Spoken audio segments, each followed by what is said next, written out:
So hello बच्चों, welcome back. JEE main 2022 आपको बच्चा 2 अटेम्प्ट में हुआ था, जून एंड जुलाई में। जून के एवरी सिंगल क्वेश्चन 390 क्वेश्चन जो फिजिक्स में आए थे वो हमने ऑलरेडी सॉल्व कर दिए हैं। वो आप हमारे चैनल में भी देख सकते हैं या फिर आप उसे हमारे ऐप में जाके भी देख सकते हैं, distraction free, along with printable format PDFs. आज हम लोग यहाँ पे जुलाई अटेम्प्ट के चैप्टर वाइज सॉल्यूशन को शुरू कर रहे हैं, जहां पे हमने सबसे शुरुआत में उठाया है इलेक्ट्रोस्टैटिक्स को। इसमें बच्चा आपको जुलाई में टोटल 12 क्वेश्चंस पूछे गए थे and at the same time आप इसे बच्चा टेस्ट के फॉर्मेट में भी दे सकते हैं, चैप्टर वाइज टेस्ट के फॉर्मेट में। उसके लिए ये जो इसका प्रिंटेबल फॉर्मेट का पीडीएफ है, एंड वेरी इंपॉर्टेंट, ये बच्चा आपको एरर फ्री है। Every single question has been checked by me. इस पीडीएफ को अगर आपको एक्सेस करना है, इस्तेमाल करना है, तो इसके लिए 4 इजी स्टेप है। सबसे पहले हमारा जो एडिनिटी का ऐप है उसको इंस्टॉल कीजिए प्ले स्टोर से, अपना मोबाइल नंबर का इस्तेमाल करके लॉग इन कीजिए। उसके बाद स्टोर सेक्शन के अंदर आपको 99 परसेंटाइल इन जेईई मेन 2023 का एक कंटेंट मिलेगा, उसको लीजिए और उसके अंदर आपको सारे के सारे पीडीएफ्स वीडियोस मिलेंगे जहां आप डिस्ट्रैक्शन फ्री पढ़ाई कर सकते हैं। और इसका जो वेब वर्जन है उसे कैसे यूज करना है वो भी मैंने आपको समझा रखा है, उसका लिंक आपको डिस्क्रिप्शन बॉक्स में है। ठीक है, आप इसको फॉलो कीजिए। चलिए हम लोग शुरू करते हैं अपना इस सेशन को। तो यहां पे आपके सामने बच्चा सबसे पहला क्वेश्चन है जो आपसे पूछा गया था 25 जुलाई शिफ्ट 1 में। सवाल में हमसे पूछता है the volume charge density of a sphere of radius 6 metre is this much. तो ये इसका डेंसिटी है। अब यहां पे ध्यान देने वाली बात यह है कि जो आपको डेंसिटी दे रखा है उसका यूनिट पे ध्यान दीजिएगा, micro coulomb per centimetre cube. यानी कि अगर हम इसे एसआई यूनिट में कन्वर्ट करेंगे तो 2 × 10⁻⁻6 डिवाइडेड बाई 10⁻⁻6, ये आपको हो जाएगा कूलम मीटर क्यूब, मतलब 2 कूलम पर मीटर क्यूब। ठीक है। The number of lines of forces per unit surface area coming out from the surface of the sphere is dash into 10⁻10। तो ये आपको एक इंटीजर टाइप क्वेश्चन है। तो सबसे पहले आप यहां पे समझिए कि आपका ये जो सॉलिड स्फीयर है या फिर जो आपका स्फीयर है जहां पे आपको चार्जेस है अंदर में, तो जो इलेक्ट्रिक फील्ड आपको लाइन्स है वो आपको हर जगह से होंगे। ठीक है, लेकिन हमको चाहिए electric field lines per unit area, पर यूनिट सरफेस एरिया। तो सबसे पहले तो आप यहां पे फ्लक्स देखो। फ्लक्स आपको होता है जितना चार्ज इनसाइड है अपॉन एप्सिलॉन नॉट, और जो आपको चार्ज इनसाइड हो जाएगा that is density into volume, so 4/3 pi r cube upon epsilon nought. लेकिन हमसे सिर्फ फ्लक्स नहीं पूछा है, हमसे फ्लक्स पर यूनिट सरफेस एरिया पूछा है। तो बेसिकली आपको फाई अपॉन एरिया पूछा है, तो आप इस फॉर्मूले में 4/3 pi r cube divided by epsilon not और एरिया में आपको स्फीयर का सरफेस एरिया भी जोड़ना पड़ेगा। तो यहां पे अगर आप ध्यान से देखें तो 4 पाई से 4 पाई आपका यहां पे कट जाने वाला है एंड आपका आर स्क्वायर से ये क्यूब खत्म हो जाएगा। तो ऊपर में हमारे पास क्या बच रहा है, rho into r divided by 3 into epsilon not. अब आप यहां पे बच्चा डेटा को सब्स्टिट्यूट करना शुरू कीजिए। आपको जो डेंसिटी है उसकी वैल्यू 2 है, आपका जो रेडियस है, राइट, आपका जो रेडियस है वो आपको 6 मीटर्स है, divided by 3 multiplied by epsilon की वैल्यू भी हमें दे रखी है क्वेश्चन में। तो एग्जैक्टली वही यूज कीजिए जो सवाल में दिया है, ताकि आपका जो राउंड ऑफ करने के बाद इंटीजर आए वो वही आए जो आपसे सवाल एक्सपेक्ट कर रहा है। सो इसको काटा तो ये आपको हो जाएगा ऊपर में 4 डिवाइडेड बाई 8.85 मल्टीप्लाइड बाई 10⁻12। लेकिन यहां देखिए हमको 10⁻10 चाहिए, तो एक 10⁻2 आप लेफ्ट साइड पहले से ही मल्टीप्लाई कर दो और ये 10⁻10 डिवाइडेड बाई 8.85। अब आपको बच्चा सिर्फ इसको जो है ध्यान से सॉल्व करना है। आप इसको सॉल्व करोगे तो ये आपको निकल के आएगा 45.1 समथिंग, यानी कि आपका जो इंटीजर हो जाएगा वो 45 ही होने वाला है। सो 45 is the correct answer. Clear है एकदम। तो ये जो एरिया से डिवाइड करना था वो इंपॉर्टेंट पॉइंट है, यूनिट्स को कन्वर्ट करना था वो भी इंपॉर्टेंट पॉइंट है, क्योंकि सवाल इजी है लेकिन कैलकुलेशन में आप यहां पे गलती कर सकते थे। ठीक, अच्छा ये देखिए क्वेश्चन नंबर 2। इस सवाल में हमसे कहता है कि आपके पास 2 यूनिफॉर्मली चार्ज स्फेरिकल कंडक्टर्स है ए एंड बी, जिसका रेडियस जो है एक का 5 है तो दूसरे का 10 mm है। तो एक बात तो क्लियर है कि दोनों का जो रेडियस है, अगर एक का रेडियस हमने r मान लिया है तो दूसरे का रेडियस हमको यहाँ पे 2r मानना पड़ेगा। क्लियर है, ये a हो गया है, ये b हो गया है। They are separated by a distance of 2 centimetre. अगर आप यहाँ पे ध्यान से देखिए, जो सेपरेशन डिस्टेंस है वो सेंटीमीटर में है और जो रेडियस है वो mm में है। तो हमको यहाँ पे ये बताना चाह रहा है कि दोनों के बीच में जो सेपरेशन है वो बहुत ज्यादा है as compare to the dimensions of the sphere. ठीक, if the spheres are connected by a conducting wire, then in equilibrium condition the ratio of magnitudes of electric field at the surface of the sphere A and B will be how much। तो हमको सवाल में ये तो बताया नहीं कि दोनों पे इनिशियल चार्जेस कितने थे, तो हमने सवाल में फिलहाल के लिए ये बोल दिया है कि सर आपने जब दोनों वायर को कनेक्ट कर दिया है तो एक बात तो तय है कि फाइनली दोनों पे जो चार्ज है वो सेम हो जाता है। क्लियर है एकदम? जब दोनों पे चार्ज नहीं, दोनों के सरफेस का पोटेंशियल सेम हो जाता है। तो मान लेते हैं कि आफ्टर कनेक्टिंग दी वायर्स, जब दोनों के सरफेस का पोटेंशियल सेम हो गया है तो हम ये मान लेते हैं कि अब इस पे जो चार्ज है वो QA है और इस पे जो चार्ज है वो QB है। कंडीशन क्या है कि दोनों के सरफेस का पोटेंशियल सेम होना चाहिए आफ्टर द कनेक्शन। तो सरफेस पोटेंशियल का फॉर्मूला लिखिए KQ/R, तो ये आपको हो जाएगा KQA/R और ये आपको हो जाएगा KQB डिवाइडेड बाई उसका रेडियस था 2R। तो यहां से आप देख सकते हैं कि आपका जो QA/QB आ रहा है वो आपको 1/2 आ रहा है। ठीक, तो एक तो ये इंफॉर्मेशन मिला। फिर हमसे ये पूछता है कि बताइए what is the ratio of magnitudes of electric field at the surface of A and B। तो A के सरफेस पे जो आपको इलेक्ट्रिक फील्ड होगा that is given by KQA divided by उसके रेडियस का स्क्वायर।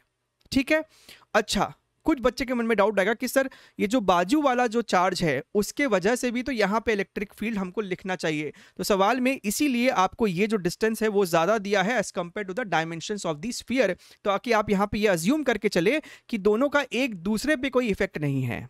ठीक है, अच्छा, और डिनोमिनेटर में EB लिखा जाएगा तो यहाँ पे आपका आ जाएगा KQB डिवाइडेड बाई इसके रेडियस का स्क्वायर यानी कि 4R स्क्वायर। 2R का होल स्क्वायर करेंगे तो 4R स्क्वायर हो जाएगा। सो यहां से आपका K से K तो खत्म हो गया, R स्क्वायर से R स्क्वायर आपका सलट गया है। तो बेसिकली आपका ये हो जाएगा QA/QB मल्टीप्लाइड बाई आपका 4 और QA/QB आपका 1/2 है। सो 1/2 मल्टीप्लाइड बाई आपका 4 है। So this is turning out to be 2 यानी कि 2:1 which makes option number B as the correct answer. ठीक है, चलिए आगे बढ़ते हैं। आई होप आपको सवाल इजी भी लगा होगा और समझ में भी आया होगा। अच्छा ध्यान से देखिए, अगेन ये क्वेश्चन इजी है लेकिन कैलकुलेशन आपको ध्यान से करना पड़ेगा। यहां पे हमसे सवाल में कहता है कि आपके पास एक राइट एंगल ट्रायंगल है इस तरीके से और ट्रायंगल ABC है जहां पे A जो है वो राइट एंगल पे है। तो इसको A बोल दिया, इसको B बोल दिया, इसको C बोल दिया। A पे जो चार्ज है दैट इज योर 5 माइक्रोकूलम, तो यहां पे चार्ज है 5 माइक्रोकूलम। B पे जो चार्ज है वो है आपको 0.16 माइक्रोकूलम और C पे जो आपको चार्ज है दैट इज योर 0.3 माइक्रोकूलम। ठीक है, जो साइड की सेपरेशंस है this is your 3 centimetre, this is your 3 centimetre and this fellow is your 3√2 centimetre. तो हमसे A पे जो चार्ज है उस पे नेट फोर्स पूछ रहा है। तो जाहिर सी बात है कि आपका जो B पे चार्ज है वो A वाले चार्ज को रिपेल करेगा इस डायरेक्शन में और C वाला चार्ज A वाले चार्ज को रिपेल करेगा इस डायरेक्शन में। सो मुद्दे की बात है कि आपको यहाँ पे F1 सॉल्व करना है, आपको F2 सॉल्व करना है और फिर F1 F2 का रिजल्टेंट निकाल लेना है। तो यहाँ पे अगर हम ध्यान से देखें तो F1 की वैल्यू क्या हो जाएगी, KQ1 Q2 upon distance square. K की वैल्यू होती है 9 × 10⁻9 मल्टीप्लाइड बाई पहला चार्ज है 5 माइक्रोकूलम, सो 5 × 10⁻6। दूसरा चार्ज है 0.16 microcoulomb, so 0.16 × 10⁻6 divided by distance है 3 सेंटीमीटर, उसका स्क्वायर किया और यूनिट्स को मीटर में कन्वर्ट करके स्क्वायर किया तो इतना लिखना पड़ता। सो 9 से 9 आपका खत्म हो जाएगा। ध्यान से देखिएगा 10⁻⁻4 जब ऊपर जाएगा तो 10⁻13 हो जाएगा और यहाँ पे -12 था यानी एक 10 अभी भी बच रहा है जीवन में, तो यहाँ पे लिख दो वो 10। सो 5 × 10 इज 50 एंड 50 × 0.16 इज 8। तो 8 न्यूटन तो आ गया है पहला वाला फोर्स। सिमिलरली आप यहाँ पे दूसरा फोर्स भी सॉल्व कर सकते हैं। ठीक है, अगर आप यहाँ पे ध्यान से देखिए तो दूसरे फोर्स के लिए 9 × 10⁻9 तो लिखना ही पड़ेगा। 5 इंटू 10⁻⁻6 तो लिखना ही पड़ेगा। अब दूसरा चार्ज 0.3 वाला है, this is your 0.3 microcoulomb, right, divided by again 9 into 10⁻⁻4। तो यहां पे अगर हम ध्यान से देखें तो अगेन ये आपको कैंसिल होगा, ये सारे चीज आपको कटेंगे और ऊपर में एक 10 आ जाएगा। तो यहां से आप देख सकते हैं ये आपको आ रहा है 15 न्यूटन। तो आपको यहां पे निकालना था net force, so net force is equal to under root of 8 का स्क्वायर 64, 15 का स्क्वायर हो जाएगा 225, this is turning out to be 289 का under root, that is your 17। तो इस सवाल का सही जवाब है 17 न्यूटन। तो आप देख सकते हैं सवाल इजी है लेकिन कैलकुलेशन है, केयरफुली करना है, राइट। चलिए let us see the next question. Question number 4 बहुत ही स्टैंडर्ड वैरायटी है, सिंपल हार्मोनिक मोशन का एक सिचुएशन है और इसका एक और वर्जन ऑलरेडी जेईई मेंस में आ चुका है जहां पे चार्ज को वर्टिकली हम लोग ऑसिलेट करवाते हैं, यहां पे अलोंग द एक्सिस ऑसिलेट करवाया जा रहा है। तो डायग्राम समझते हैं। आपके पास इस क्वेश्चन में सवाल में क्या दिया है कि दो चार्ज है और वो दोनों चार्ज जो है फिक्स्ड है, उनका वैल्यू कैपिटल क्यू और कैपिटल क्यू, ठीक। इनके बीच का जो सेपरेशन है वो है जनाब 2a, ठीक बात है। आपके पास एक और चार्ज है जो कि अभी दोनों चार्ज के मिड पॉइंट पे है और ये भी पॉजिटिव चार्ज है, दैट इज योर Q0, इसका मास m है। फिर आपने क्या किया, आपने इस Q0 चार्ज को for a small displacement along the line joining the fixed charges the charge Q0 executes SHM। तो हमसे उसका टाइम पीरियड ऑफ ऑसिलेशन पूछ रहा है। तो यहां पे अगर हम ध्यान से देखें, आपने अगर इसको थोड़ा सा ऐसे डिस्टर्ब कर दिया है, क्योंकि अगर टाइम पीरियड निकालना है तो स्टैंडर्ड तरीका होता है आप पार्टिकल को उसके मीन पोजीशन से हल्का सा डिस्टर्ब करके पहले ये लिखिए कि अब उस पे नेट फोर्स कितना लग रहा है, तो वहीं से हमारा कार्यक्रम आगे बढ़ता है। तो मान लीजिए कि आपने इसको x लेफ्ट साइड डिस्प्लेसमेंट दिया है, तो अब ये आपका चार्ज का नया पोजीशन हो गया है। यहां पे अब आपका चार्ज Q0 है, तो फिलहाल के लिए यहां से इसको हटा देते हैं। इतना हमें पता है कि this was the mean position of the charge. तो अब ये सेपरेशन कितना हो जाएगा, this is going to be a minus x, मानते हो ना भाई, क्योंकि ये तो मिड पॉइंट था तो ये तो a थी, और यहां से लेके यहां तक का सेपरेशन हो जाएगा a प्लस एक्स। यानी कि अब जो उस स्मॉल Q0 चार्ज पे नेट फोर्स लग रहा होगा, कैपिटल Q इस पे एक बड़ा सा फोर्स लगाएगा F1 और ये वाला कैपिटल Q क्योंकि दूर है उससे तो छोटा फोर्स लगाएगा F2, तो नेट फोर्स हो जाएगा F1 माइनस F2। बात क्लियर है। तो यही चीज हम लोग यहाँ पे न्यूमेरिकली लिखने जा रहे हैं। तो ध्यान से देखिएगा, जो नेट फोर्स लगेगा F1 minus F2 that is your KQ Q0 divided by a minus x का whole square minus KQ Q0 divided by a plus x का होल स्क्वायर, ठीक है एकदम। अब यहां पे अगर आप KQ Q0 को कॉमन ले ले, उसके बाद एलसीएम ले, थोड़ा सा वहां पे सिंप्लीफिकेशन करेंगे तो आपको ऊपर में निकल के आएगा 4ax डिवाइडेड बाई और नीचे आपको आएगा a square minus x square का होल स्क्वायर, ठीक है सर। लेकिन हमें यहां पे ये भी पता होता है कि x बहुत छोटा है, आप इसे बहुत छोटा डिस्प्लेसमेंट देते हो तो हम कह सकते हैं कि a is much much more than x। यानी कि सर आप x स्क्वायर को तो नेग्लेक्ट ही कर दो, एक्स स्क्वायर को तो हम यहां से नेग्लेक्ट कर सकते हैं। तो यहां पे आपके पास जो फोर्स का फॉर्मूला बन रहा है, ऊपर में capital Q Q0 4ax divided by capital K को नीचे जाके लिखोगे तो 4 पाई एप्सिलॉन नॉट हो जाता है, मल्टीप्लाइड बाई यहां पे a टू द पावर 4 ही बच रहा है, राइट।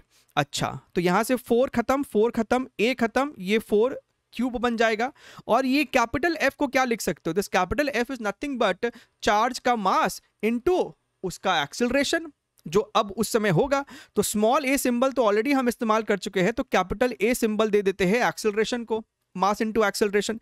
तो यहां से आपका जो एक्सेलरेशन हो रहा है that is going to be how much, capital Q0 divided by mass को नीचे लाना पड़ेगा, so this becomes m pi epsilon nought a cube और यहाँ पे डॉट एक्स।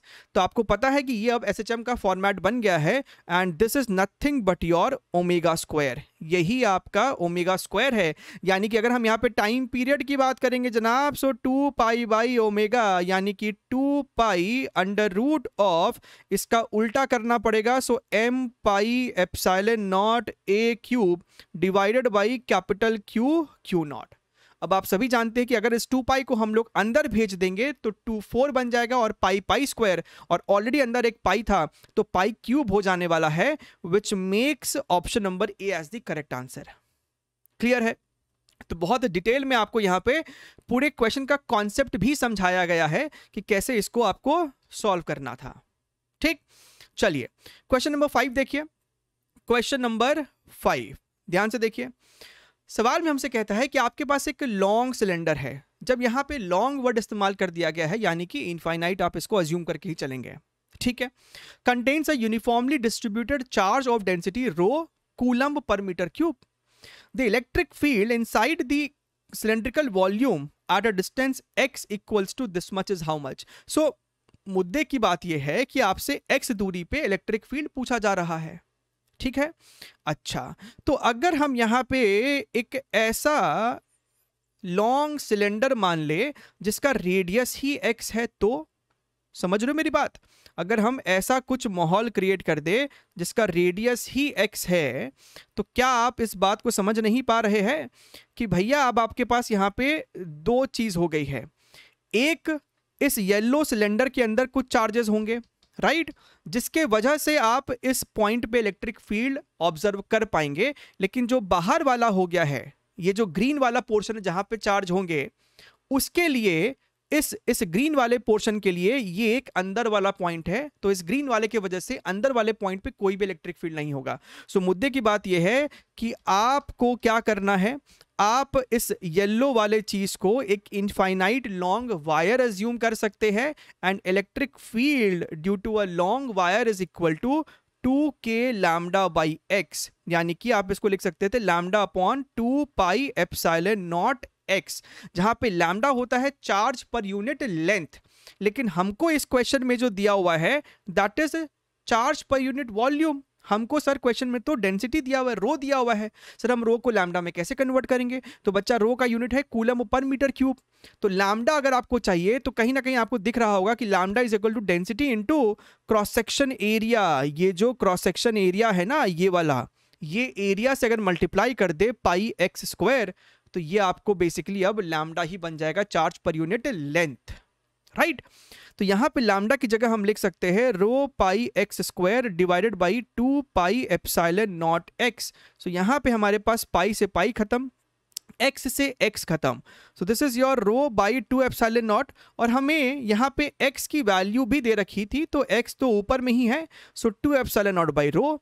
तो अगर आप ध्यान से देखिए तो ये सब आपको खत्म, यानी कि इलेक्ट्रिक फील्ड की जो वैल्यू आ रही है वो आपको 1 आने वाली है। क्लियर है?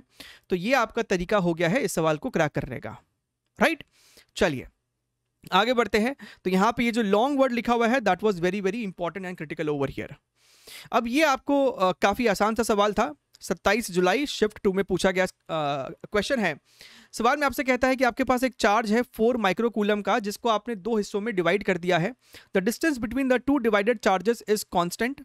The magnitude of the divided charges so that the force between them is maximum is how much. So मान लेते हैं कि आपने एक चार्ज जो है वो Q रखा है, सो जो दूसरा चार्ज हो जाएगा वो हो जाएगा आपको 4 माइनस Q, और इनके बीच का जो सेपरेशन है वो कांस्टेंट है, तो इसको स्मॉल d बोल देते हैं। अब ये दोनों एक दूसरे को आपस में रिपेल करेंगे, ये आपको F फोर्स से एक दूसरे को रिपेल कर रहे होंगे। सो भैया F फोर्स आपको हो जाएगा K into small q 4 minus small q divided by distance का स्क्वायर, जहां पे k और d स्क्वायर कांस्टेंट है। हमको इस फोर्स को मैक्सिमाइज करना है, तो आप इसको df बाई dq से डिफरेंशिएट करेंगे, आप इसको Q के रेस्पेक्ट में डिफरेंशिएट करेंगे और 0 से बराबर करेंगे। सब कुछ करने के बाद आपको यहाँ पे आंसर जो निकल के आएगा वो यही निकल के आएगा कि Q की वैल्यू होनी चाहिए 2, यानी कि चार्ज का आधा आधा बंटवारा करने पे आपको उनके बीच का जो फोर्स होगा वो मैक्सिमाइज हो जाता है। तो आप इसको एज अ रिजल्ट याद रख सकते हैं, क्योंकि 1-2 बार पहले भी और पूछा जा चुका है, ठीक है। चलिए लेट्स मूव फॉरवर्ड। तो इसका आंसर है ऑप्शन नंबर बी। क्लियर है? चलिए आगे बढ़ते हैं। अगला सवाल क्वेश्चन नंबर 7। ये भी आपको सवाल काफी डायरेक्ट और फॉर्मूला बेस्ड है। Two electric dipoles of dipole moments 1.2 into 10⁻30 coulomb metre. इसे सेंटीमीटर मत पढ़ लेना, है ना। इसका यूनिट क्या होता है? Charge into distance. सो पहला वाला कूलम है, दूसरा वाला मीटर है।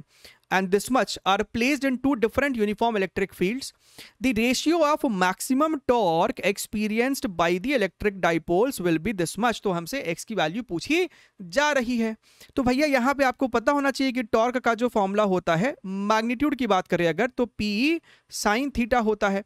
तो मैक्सिमम टॉर्क का मतलब हो गया कि भैया साइन थीटा की वैल्यू 1, यानी कि मैक्सिमम टॉर्क तो सिंपली P इंटू ई हो जाएगा।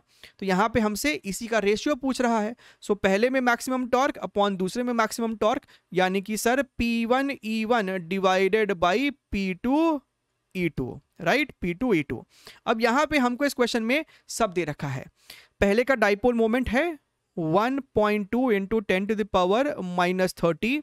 पहले का इलेक्ट्रिक फील्ड आपको दे रखा है 5 into 10⁻4 divided by 2.4 into 10⁻30 multiplied by 15 into 10⁻4।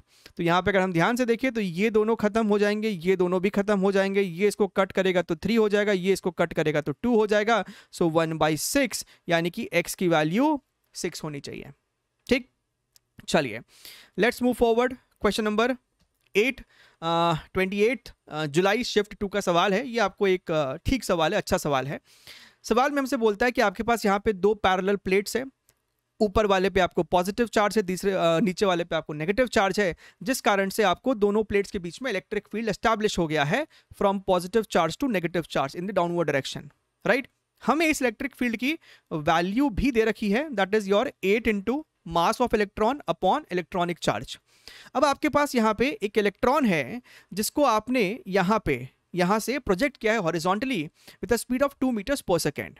ठीक है, हमें इस पूरे क्वेश्चन में हालांकि कहीं लिखा नहीं, लेकिन ग्रेविटी को तो इग्नोर करना है।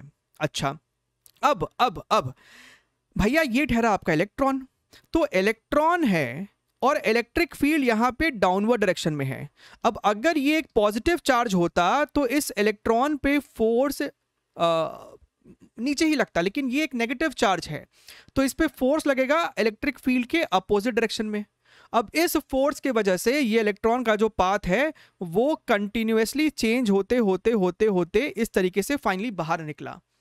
तो हमें ये एंगल थीटा पूछ रहा है क्वेश्चन में, एंगल ऑफ डेविएशन हमसे यहाँ पे पूछा जा रहा है। तो इस सवाल को क्रैक करने के लिए आपको सिंपली यहाँ पे थोड़ा प्रोजेक्टाइल मोशन या फिर मोशन इन 2 डायमेंशन का कॉन्सेप्ट लगाना होगा। मुद्दे की बात यह है कि इस इलेक्ट्रॉन पे आपको जब भी फोर्स लग रहा है वो इनिशियल जो वेलोसिटी है, जो कि आपको हॉरिजॉन्टल डायरेक्शन में है, एक्स डायरेक्शन में है, उसके परपेंडिकुलर है। अब क्योंकि ये वाली फोर्स आपको इस वेलोसिटी के परपेंडिकुलर है, यानी कि हॉरिजॉन्टल वेलोसिटी कभी भी चेंज नहीं हुई होगी, तो हॉरिजॉन्टल वेलोसिटी जब वो फाइनली इलेक्ट्रॉन दो पैरेलल प्लेट्स के बीच से बाहर निकला होगा, अभी भी इसकी वेलोसिटी 2 मीटर्स पर सेकेंड ही रही होगी। लेकिन क्योंकि ये फोर्स वर्टिकल डायरेक्शन में लग रहा है तो इवेंचुअली इसके पास वर्टिकल डायरेक्शन में एक वेलोसिटी आई होगी, Vy। ये Vy हमें चाहिए, ठीक है। अच्छा, एक और बात, जब इलेक्ट्रॉन आपको फाइनली पॉइंट P से पॉइंट Q तक पहुंचता है तो जो इसका हॉरिजॉन्टल डिस्प्लेसमेंट है वो तो 1 मीटर ही है जो हमको सवाल में दे रखा है, और horizontal velocity 2 metres per second ही है। यानी इस प्लेट को क्रॉस करने में जो इसे टाइम लगा होगा वो टाइम आप निकाल सकते हैं। Horizontal displacement is 1 metre, horizontal speed is constant which is 2 metres per second, so distance by time speed. तो यहां से आपको ये आ चुका है हाफ सेकेंड इसको लगा है बाहर निकलने में। अब यहां पे आप काइनेमेटिक्स का इक्वेशन लगा सकते हैं, Vy is equal to uy plus ay into t. Initial y direction में इलेक्ट्रॉन के पास कोई भी वेलोसिटी नहीं थी, बाद में कितनी है वो हमें चाहिए। y डायरेक्शन में जो एक्सेलरेशन है वो कितना हो जाएगा, उस पे जो फोर्स लग रहा है अपॉन उसका जो मास है multiplied by time, that is your half. यहां पे मजे की बात यह है कि आपको कैपिटल E की वैल्यू दे रखी है 8m divided by E multiplied by 1/2, तो यह आपको बच्चा आ रहा है 4 मीटर्स पर सेकेंड।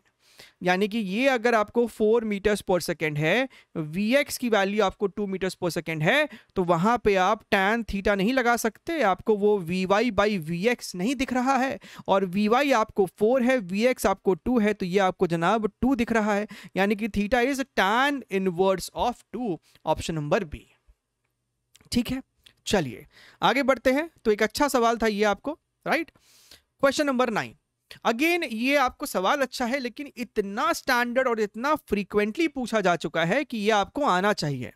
सवाल में हमसे क्या बोलता है कि आपके पास एक वेरिएबल चार्ज डेंसिटी है और स्फेरिकल सिमेट्री है, जहां पे रेडियस कैपिटल आर से अगर छोटा है, राइट, डिस्टेंस अगर कैपिटल आर से छोटा है तब डेंसिटी ऐसे वेरी कर रही है, और आर से अगर बड़ा है तो जीरो है, यानी कि जो भी चार्ज है वो आपको आर रेडियस के अंदर ही सिमटा हुआ है। हमसे पूछ रहा है कि किसी भी general distance small r where small r is less than capital r, electric field का वैल्यू कितना है। ठीक बात है। तो इसका स्टैंडर्ड तरीका क्या है? सबसे पहले तो हमको किसी भी एक थिन एलिमेंट में, थिन शेल में हमें चार्ज पता करना होता है। मुद्दे की बात यह है कि आप यहां पे क्या करते हैं, आप स्मॉल आर पे जाके डी आर थिकनेस का एक एलिमेंटल शेल पकड़ लेते हैं। ध्यान से मेरी बात को समझिएगा, राइट। ये रहा आपका elemental shell, elemental shell, okay. अब सबसे पहले तो ये लिखो कि इस शेडेड पोर्शन में आपको जो छोटा सा डी क्यू चार्ज है, वो छोटा सा डी क्यू चार्ज कितना होगा, आर पे जाके डी आर, तो जो छोटा सा डी क्यू चार्ज होगा इस शेडेड पोर्शन का वॉल्यूम हो जाएगा 4 pi r square into d r, right, multiplied by उस लोकेशन पे जो आपको डेंसिटी होगा, राइट, वॉल्यूम चार्ज जो आपको डेंसिटी है। अच्छा सर, तो ये तो हो गया है छोटा सा चार्ज, लेकिन आप सभी को पता है कि if you want to find out कि भैया कि ये जो आर रेडियस है, अगर आपको ये जानना है कि आर डिस्टेंस पे आपको इलेक्ट्रिक फील्ड कितना है, तो इसके अंदर जो टोटल चार्ज है वो हमको चाहिए, ये हमको चाहिए, तभी बात बनेगी। तो इंटीग्रेट करना पड़ेगा। तो इंटीग्रेट अगर करेंगे तो आप देख पा रहे होंगे कि ये आपको हो जाएगा integral 4 pi r square d r, और रो आर की वैल्यू है इतना, रो नॉट यहाँ पे आपको 3/4 minus r by capital r. अब यहाँ पे अगर आप ध्यान से देखें तो 4 पाई और रो नॉट को तो बाहर खींच सकते थे, लेकिन आपका ये जो आर स्क्वायर है उसको अंदर डालना पड़ेगा, तो ये आपको हो जाएगा 3r square by 4 minus r cube by capital r, और यहाँ पे आपका डी आर, लिमिट आपका 0 से लेके स्मॉल आर तक। ठीक है, तो यानी कि सीधे इंटीग्रेट कर दीजिए, वही आपका क्यू नॉट हो जाने वाला है, चार्ज हो जाएगा क्यू। अच्छा, तो इसको जब इंटीग्रेट किया तो ये आपको आएगा r cube by 4 multiplied by r to the power 4/4 into capital r. यानी कि अगर हम यहाँ पे थोड़ा सा और इसको सिंप्लीफाई करें तो ये 4, ये जो 4 है इस वाले 4 को तो कट कर देगा, और अंदर से आर क्यूब आप बाहर खींच सकते हो, तो r cube pi rho naught ये आपको बन जाने वाला है 1 minus r by capital r. This is the value of small q, यानी कि जो सर इलेक्ट्रिक फील्ड होगा that is going to be k q divided by r square, r square, खत्म। यही अपना आंसर है। के की वैल्यू आपको हो जाएगी 1/4 pi epsilon nought multiplied by q की वैल्यू आपको यहाँ पे लिखी हुई है, that is your r cube pi rho nought 1 minus r by capital r, और एक आर स्क्वायर ऑलरेडी मेरा नीचे पड़ा हुआ है। यानी कि यहाँ पे अगर देखें तो आर स्क्वायर इस क्यूब को कट करेगा, ये पाई जो है इस पाई को कट कर देगा, तो यहाँ पे बच रहा है rho naught divided by 4 epsilon not और 1 minus r by capital r, और ऊपर में एक आर बचेगा ना, यहाँ पे क्यूब था यहाँ पे स्क्वायर था, तो ये भी बच रहा है। So this makes your option number, कौन सा वाला मैच कर रहा है, option number C is the correct answer. बिल्कुल क्लियर है। तो स्टैंडर्ड तरीका होता है, सबसे पहले आप टोटल चार्ज पता कीजिए, उस आर रेडियस में कितना है, फिर के क्यू बाई आर स्क्वायर कर दीजिए। ठीक है, चलिए शानदार, बहुत बढ़िया, आगे बढ़ते हैं। 10th नंबर आपको एक थ्योरेटिकल क्वेश्चन है, कॉन्सेप्ट बेस्ड क्वेश्चन है, जहां पे आपको ये कॉन्सेप्ट पता होता है कि जो कंडक्टर होता है, आपके पास कोई भी रैंडम शेप का अगर कंडक्टर है, कंडक्टर के अंदर आपको इलेक्ट्रिक फील्ड 0 होता है, कंडक्टर के अंदर इलेक्ट्रिक फील्ड 0 होता है। कहने का मतलब है कि अंदर में आपको पोटेंशियल जो होता है कांस्टेंट होता है, सरफेस पे भी आपको पोटेंशियल कांस्टेंट होता है, राइट। अच्छा, इसे को हम कहते हैं इक्वी पोटेंशियल सरफेस, यानी कि इसके सरफेस के हर पॉइंट का पोटेंशियल आपको सेम होता है। और एक और प्रॉपर्टी ये भी होता है कि कंडक्टर के सरफेस क्योंकि इक्वी पोटेंशियल होते हैं तो इलेक्ट्रिक फील्ड आपको सरफेस के हमेशा परपेंडिकुलर होगा, सरफेस के हमेशा परपेंडिकुलर ही आपको इलेक्ट्रिक फील्ड होगा। कोई भी आप यहां पे लोकेशन उठा लो, इलेक्ट्रिक फील्ड आपको सरफेस के परपेंडिकुलर होगा। तो दोनों ही स्टेटमेंट आपको एक ट्रू स्टेटमेंट है, यानी कि ऑप्शन नंबर ए इसका सही जवाब है। ठीक है, प्रॉपर्टी है कंडक्टर्स का, बेसिक प्रॉपर्टीज है आपका ये। चलिए आगे बढ़ते हैं, क्वेश्चन नंबर 11। ये सवाल में आपसे क्या कहता है कि आपके पास दो आइडेंटिकल मेटेलिक स्फीयर्स है ए एंड बी, राइट। तो शुरुआत में आइडेंटिकल वर्ड का क्या मतलब है यहाँ पे कि भैया जो आपका मेटेलिक स्फीयर है उसका रेडियस तो सेम होगा, डायमेंशन तो सेम होगा, उन पे चार्जेस भी सेम हैं। When placed at a certain distance in air repel each other with a force of capital F. So very interesting, आपके पास यहाँ पे बच्चा दो कंडक्टर्स थे, दोनों आइडेंटिकल है, मेटेलिक है, और ए और बी, और दोनों पे चार्ज आपको क्यू एंड क्यू है, दोनों एक दूसरे को रिपेल कर रहे थे। तो पहले तो मान लीजिए कि इनके बीच का जो सेपरेशन है वो डी है, तो जो रिपल्शन फोर्स है capital F that is going to be k q square upon d square. तो यहां पे लिख लो ना, काम आ जाएगा आगे जाके, के q square upon d square. ठीक बात है। फिर हमने क्या किया, हमने एक आइडेंटिकल मेटालिक स्फीयर लिया लेकिन अनचार्ज लिया, सी, राइट। उसको पहले हमने ए से टच कराया, फिर उसी को हमने बी से भी टच कराया, फिर हमने फाइनली उस C को A और B के मिड पॉइंट पे प्लेस कर दिया। The force experienced bye sphere C is how much. भैया मुद्दे की बात यह है कि जब आपने स्फीयर C को A और B के साथ टच करवाया तो C पे अब चार्ज कितना है, A और B पे चार्ज कितना है।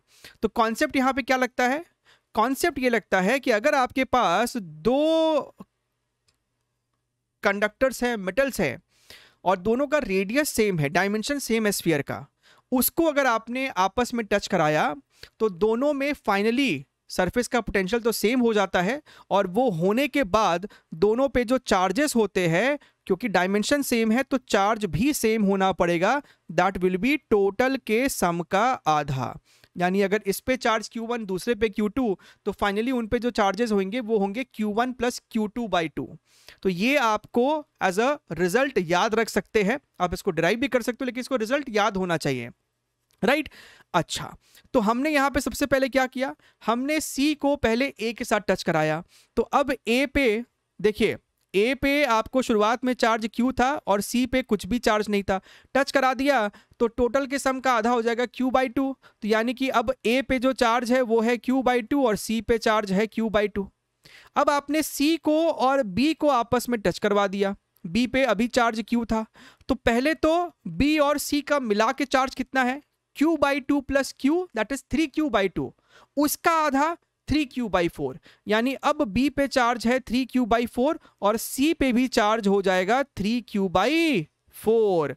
तो यहां पे आपका C है और इस पे चार्ज है 3Q/4, और जनाब ये आपको मिड पॉइंट पे है। कहने का मतलब है कि अगर ये दूरी D/2 है तो जनाब ये दूरी भी आपको D/2 है। हमसे C पे नेट फोर्स पूछ रहा है, तो B भैया इसको रिपल ऐसे कर रहे होंगे, A वाले भैया इसको ऐसे रिपल कर रहे होंगे, तो आपको जो नेट फोर्स हो जाएगा that is going to be your F1 minus F2। Clear है सर? सर F1 की वैल्यू कितनी है? सर F1 की वैल्यू आपको हो जाएगी यहाँ पे कितनी, that is going to be K this into this upon distance का स्क्वायर। तो ये आपको हो जाएगा 9/16 Q square divided by distance का स्क्वायर D/2 का whole square, that is your D²/4 minus F2 की वैल्यू हो जाएगी दिस इंटू दिस, यानी कि आपको हो जाएगा 3/8 Q square divided by D/D²/4। ठीक बात है एकदम। अच्छा ध्यान से देखिए, अगर आप यहाँ पे तो आपको दिखाई देना चाहिए this is going to be your KQ²/D², bracket में ये आपको आ जाएगा 9/4 माइनस ये आपको आ जाएगा 3/2, राइट। सो यहाँ पे आप बेसिकली 4 को एलसीएम पकड़ोगे, ये आपको हो जाएगा 9, ये आपको हो जाएगा 6। तो ये मुद्दे की बात है 3/4 आएगा, और ये KQ²/D² ही तो कैपिटल F था, यानी कि ये आपको F हो जाएगा। So 3F/4 is going to be the correct answer. So ये आपको एक बढ़िया सवाल था, राइट। 29th जुलाई शिफ्ट 2 का सवाल है। चलिए आगे बढ़ते हैं। अगला सवाल क्वेश्चन नंबर 12। ये सवाल आपको थोड़ा सा इजियर साइड में है। सवाल में कहता है कि एक अल्फा पार्टिकल है, एक प्रोटॉन है, and are accelerated from rest through the same potential difference, the ratio of linear momentum is going to be how much. तो आप सभी को पता है कि मोमेंटम को आप लिख सकते हैं under root of 2mk। Momentum और काइनेटिक एनर्जी में जो रिलेशन होता है, momentum is equal to under root of 2mk। तो यहां पे आपको यह भी पता होना चाहिए कि जो आपका काइनेटिक एनर्जी होगा that is equal to charge into potential difference, जिसके थ्रू उसको एक्सेलरेट करवाया गया है। समझ में आ रही मेरी बात? अच्छा, अब यहां पे हमको मोमेंटम्स का रेशियो लिखना है। अब दोनों के लिए, अल्फा पार्टिकल के लिए, प्रोटॉन के लिए, आपको 2 कांस्टेंट है और v कांस्टेंट है। मुद्दे की बात आएगी m और q पे। So p1 by p2 is equal to under root of m1 q1 divided by m2 q2, जहां पे 1 जो है वो अल्फा पार्टिकल के लिए है और 2 प्रोटॉन्स के लिए। तो अल्फा पार्टिकल का मास 4 टाइम्स होता है, तो 4m, और चार्ज 2 टाइम्स होता है as compare to protons. So m into q, तो ये आपको दिख रहा होगा 2√2। That is your option number B. So that was the last question, right? आप इसको अच्छे से फॉलो कीजिए। सेशन समझ में आया है तो जरूर से इसको लाइक भी कीजिएगा एंड डू कमेंट कि आप और क्या क्या एक्सपेक्ट कर रहे हैं। मिलते रहेंगे, take care, wish you best of luck.